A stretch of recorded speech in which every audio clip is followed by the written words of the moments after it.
Salam alaikum. On va entamer aujourd'hui, ou là, dans cette vidéo, un exemple de modélisation avec les deux équations différentielles, premier ordre et deuxième ordre. Comme exemple, on va prendre le moteur à courant continu. Tout d'abord, je dois définir les équations électriques et mécaniques qui vont représenter le moteur. Schéma électrique qui représente le moteur, commandé par la tension d'entrée Vm, et bien sûr, ça va nous donner une sortie oméga, vitesse angulaire oméga m de t. L et R sont l'inductance et la résistance de l'induit, de moteur bien sûr. E de t et la FEM, la force électromotrice induite par la rotation. Elle est proportionnelle à la vitesse angulaire, la vitesse de sortie de moteur. E de t ici sera égal à un coefficient K multiplié par oméga t. Avec K, c'est la constante, c'est une constante caractérisant le moteur. En appliquant la loi d'Ohm et la loi d'Émaille, je peux retrouver la relation suivante. UR qui est égal à I fois R, UL qui est égal à L, D de I sur dt. La loi des branches ou bien la loi d'Émaille va nous donner Vm de t qui est égal à RIm plus L, D de I sur dt plus K oméga t. C'est l'équation électrique. Même principe, on va essayer de déduire l'équation mécanique cette fois. On applique le théorème de moment cinétique à la partie tournante du moteur. Vous pouvez toujours revoir votre cours du moteur à courant continu. Donc Gm d de oméga sur dt égale sigma découple avec Gm, c'est le moment d'inertie du moteur en kg/m². Les couples à prendre en compte sont les suivants. Le couple important, c'est le couple moteur Cm de t qui est égal à K fois Im, en fonction toujours de la constante K en Newton-mètre. Le couple Cf dû au frottement, Cf qui est égal à F oméga m, avec F c'est une constante. Les couples résistance CR exercés sur l'arc du moteur, frottement solidaire. Donc finalement, on va appliquer la formule G d de oméga sur dt égale à la somme des couples. Couple moteur, moins les frottements, moins le couple de frottement visqueux, moins le couple de frottement solide.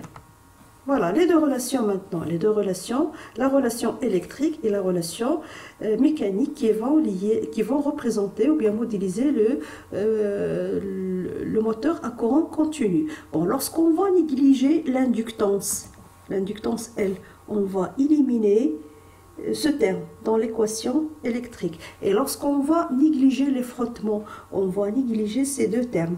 Les deux termes ici, on va les négliger, on va laisser uniquement le couple moteur. Par la suite, on va essayer de chercher la fonction de transfert, c'est-à-dire la transmittance, le gain, si on veut dire, la sortie oméga sur l'entrée Vm. On va essayer de modéliser avec des équations et ici, la modélisation avec le schéma bloc. Système de premier ordre. Pour obtenir la modélisation avec le premier ordre, qu'est-ce qu'on va négliger? On va négliger les frottements et l'inductance. Les frottements de l'équation mécanique et l'inductance de l'équation électrique. Donc pour l'équation électrique, on va retrouver uniquement ces deux termes. On néglige L d de I sur dt. Et pour l'équation mécanique, on va négliger les frottements. Je vais reprendre ici aussi l'équation de la FEM qui est égale à K oméga, et ici le couple moteur qui est égal à K fois Im. Bon, le diagramme fonctionnel ou bien le diagramme bloc du moteur. C'est le diagramme qui va représenter la sortie en fonction de l'entrée, de la consigne, ici Vm, bien sûr en fonction de t. On va essayer de passer maintenant des équations vers le schéma bloc. Tout d'abord, je remarque K oméga ici, ce n'est que le petit e. Et le epsilon ici, c'est quoi? C'est Vm moins e. À partir de cette équation, je peux calculer le epsilon. Donc le epsilon est égal Vm moins le e égale à R fois Im. D'ici, je peux déduire à quoi est égal le courant I pour pouvoir remplir ici ce bloc. Le I, ça va être égal à epsilon divisé sur R. C'est-à-dire que le coefficient qui va lier l'entrée epsilon avec la sortie IM, ce n'est que le 1 sur R. On va essayer de voir le deuxième bloc ici. C'est la sortie CM avec l'entrée IM. C'est l'équation à ce niveau-là. La liaison, c'est le coefficient K. On va par la suite revoir le troisième bloc. La sortie c'est oméga et l'entrée c'est Cm. Je cherche une relation qui va lier le Cm avec le oméga. Je remarque ici, le terme ici ce n'est que le Cm, d'accord? Après, je peux par la suite déduire l'équation de dω sur dt en fonction de Cm. C'est ce qu'on a fait ici à ce niveau-là. Donc le dérivé de oméga sur par rapport à t sera égal à Cm, ce coefficient Cm, divisé sur Gm. Pour passer du dérivé vers la valeur de oméga, bien sûr, je passe à travers l'intégrale. Donc le oméga m de t sera égal à l'intégrale de ce terme Cm de t sur Gm par rapport bien sûr au t. 1 sur Gm, c'est une constante qu'on peut sortir à ce niveau-là et on retrouve finalement la forme.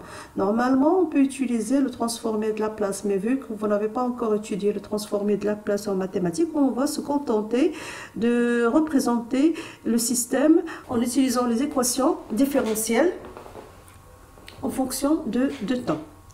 Voilà, donc qu'est-ce que je remarque ici? Je remarque que j'ai 1 sur Gm, l'intégrale du Cm pour obtenir le oméga. Voilà, 1 sur Gm, l'intégrale de Cm. Donc, on va laisser la forme de cette manière. Par la suite, le dernier bloc, ce n'est que le E. Le E, comme sortie, l'entrée, c'est le oméga. Je retrouve la forme ici, l'équation. La liaison, c'est à travers le coefficient K. Voilà, donc c'est la modélisation du moteur à courant continu lorsqu'on néglige les frottements et l'inductance. Le schéma bloc va représenter la sortie en fonction de l'entrée. On va passer maintenant vers les équations différentielles.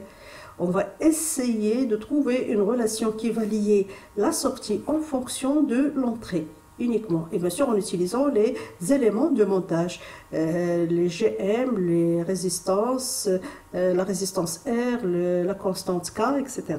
Voilà, qu'est-ce que je remarque ici? J'ai les deux équations, l'équation électrique et l'équation mécanique. Il y a l'intrus ici, c'est le IM.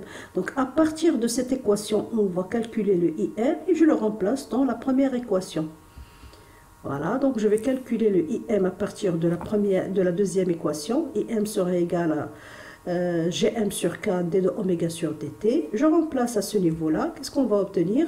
Vm de t est égal à R, Gm sur K d de oméga sur dt plus K oméga de t. Voilà, donc d'ici je peux remarquer que l'ordre de l'équation, on a le premier dérivé, donc c'est l'équation de premier ordre. Mais la forme n'est pas encore convenable. Il reste un terme ici à éliminer. Donc pour éliminer ce terme, je dois diviser le tout par K. C'est ce que je vais faire. Je divise les termes par K et je vais obtenir Vm sur K qui est égal à R Gm sur K au carré d de oméga sur dt plus le oméga. Oméga, c'est la sortie du système linéaire. Vm, c'est l'entrée du système linéaire. À revoir la dernière partie du cours d'asservissement, c'est-à-dire les systèmes linéaires. Donc finalement, on obtient une équation de premier ordre que je peux écrire autrement. Avec K0, une constante qui est égale à 1 sur K, et taux qui est égal à R Gm sur K au carré. Voilà, donc l'ordre de l'équation qui va lier la sortie avec l'entrée pour ce système linéaire, c'est-à-dire le moteur à courant continu lorsqu'on néglige les frottements et l'inductance, est du premier ordre. La constante de temps, taux 0, sera égale, le taux 0 ici sera égal à R Gm sur K au carré, et le gain statique, K0 sera égal à 1 sur K, en fonction bien sûr des éléments de moteur, la résistance, le moment d'inertie, la constante K. Pour Vm de t égale à une consigne E0, un échelon, donc je peux remplacer pour un échelon ici, je remplace par E0, et je peux calculer le oméga, donc le oméga sera égal à KE0 moins taux d de oméga sur dt. Le temps de réponse, bien sûr, puisqu'on a le premier ordre, le temps de réponse, ça va être égal à 3 taux, 0, qui est égal à 3, fois RGM sur K au carré. Pour le régime permanent, lorsque le système se stabilise, on va éliminer les variations ici. Qu'est-ce qu'on va trouver? Oméga sur A égale à K, E0. Et bien sûr, il n'y a pas de dépassement. Bien sûr, la sortie a tendance à se stabiliser vers la valeur K0, E0. L'erreur statique, ça va être E0, la consigne moins K, E0. C'est égal à E0 facteur de 1 moins 1 sur K, en fonction toujours de caractéristiques du moteur. Et je peux modéliser maintenant le moteur par un seul bloc. Lorsque l'entrée est un échelon E0, la sortie oméga t avec la transmittance ou bien la fonction de transfert qui est égale K0, 1 sur K. Ça, c'était la modélisation du moteur à courant continu lorsqu'on néglige les frottements et l'inductance, c'est-à-dire en le modélisant par une équation différentielle de premier ordre. On va essayer de voir maintenant le deuxième ordre. Qu'est-ce qu'on va négliger? On néglige uniquement les frottements, c'est-à-dire qu'on va prendre en considération l'inductance L d de oméga sur dt. On va refaire le même travail, l'équation électrique, l'équation mécanique.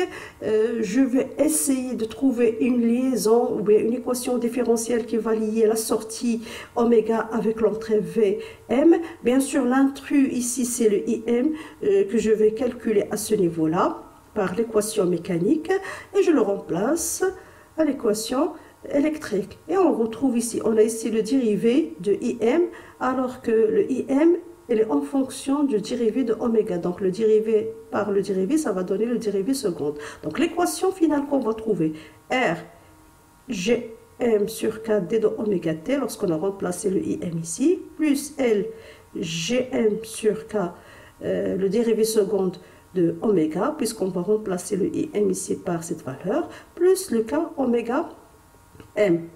Je remarque ici que l'équation deuxième ordre, le dérivé seconde, ça veut dire deuxième ordre. Il y a le coefficient K ici à éliminer. On va faire la même chose. Je divise tous les termes par K. On va retrouver Vm sur K qui est égal à Rgm sur K au carré, le dérivé seconde de oméga, c'est-à-dire qu'on va diviser ici par K et on va diviser aussi ici par K, plus Rgm sur K au carré, le dérivé premier de oméga, plus le oméga. Voilà, je retrouve l'équation différentielle qui va lier le oméga, la sortie, avec l'entrée Vm, que je peux écrire autrement, en précisant les constantes.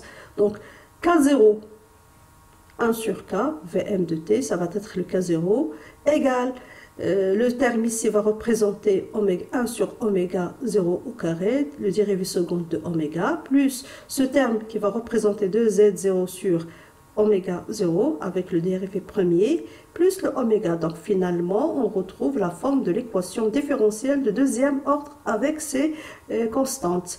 L'ordre de système, c'est-à-dire l'ordre du moteur à courant continu, lorsqu'on néglige uniquement les frottements, ça va donner le deuxième ordre. Le gain statique K0, ça va être égal à 1 sur K. K, c'est la constante du moteur. Pour la pulsation propre de système oméga 0, qu'on va calculer à ce niveau-là. Donc 1 sur oméga 0 égale LGM sur K0. Après simplification, on va retrouver le oméga 0 qui est égal à K0 sur LGM. Avec la racine, je retrouve oméga 0 égale à racine carrée de K au carré sur LGM. Égale K racine carrée de 1 sur LGM. Donc on trouve la pulsation propre du système. Le facteur d'amortissement maintenant, même principe, 2z0 sur oméga 0 égale à RGM K sur K au carré. Après simplification, on va retrouver le z0 qui est égal à oméga 0 RGM sur 2K au carré. Je remplace le z par le oméga 0 pardon, par sa valeur. Et on peut simplifier par la suite. On va retrouver la forme suivante. RGM sur 2K au carré multiplié avec K, racine carrée de 1 sur LGM. Je peux simplifier avec le K. Le GM à ce niveau-là que je peux introduire à l'intérieur, ça va être GM au carré. Je peux simplifier par le GM et finalement, après simplification, on peut retrouver la valeur suivante. Z0, le facteur d'amortissement, égale à R sur du K multiplié par la racine carrée de GM sur L. Voilà, donc ici on a le facteur d'amortissement, le gain statique et la pulsation propre en fonction de quoi? En fonction des éléments du moteur. Donc je peux calculer les éléments du moteur de telle sorte d'avoir la réponse d'Iséré. Donc pour avoir une réponse apériodique, sans oscillation. J'essaie de calculer les valeurs ici ou bien de choisir le moteur de telle sorte que Z0 soit égal à 1. Si on tolère les dépassements, une légère dépassement, je calcule le Z de telle sorte qu'il soit égal à 0,7. Donc pour une consigne égale à un échelon en régime permanent, donc on va éliminer les dérivations. On va éliminer les dérivations. On va retrouver K0 avec E0 ici égale à oméga 0. Oméga M. Donc le oméga sera égal à K0, E0. L'erreur statique, toujours, c'est la différence entre la consigne et la réponse après stabilisation. Elle sera en fonction de K, la constante K du moteur. Ça doit tendre, cette valeur, ça doit tendre vers les 0. Ça signifie que le K doit tendre vers le 1. Je choisis bien mon moteur de telle sorte que l'erreur statique tend vers 0. Ça va qualifier la précision. Et finalement, je peux modéliser le moteur à courant continu lorsqu'on néglige uniquement les frottements par un seul bloc avec l'entrée en consigne, l'entrée en échelon E0, la caractéristique de transfert ou bien la transmittance K0 ou bien le gain statique égal à 1 sur K et la sortie oméga. Bon, le temps de réponse TR à 5% qui va qualifier la rapidité, ça va dépendre de quoi? Ça va dépendre de Z en utilisant la BAC, à revoir le dernier cours, en utilisant la BAC et bien sûr en utilisant la valeur de oméga qu'on a calculé ici en fonction, qu'on peut calculer en fonction des éléments de montage. On peut choisir le temps de réponse selon bien sûr la valeur de Z.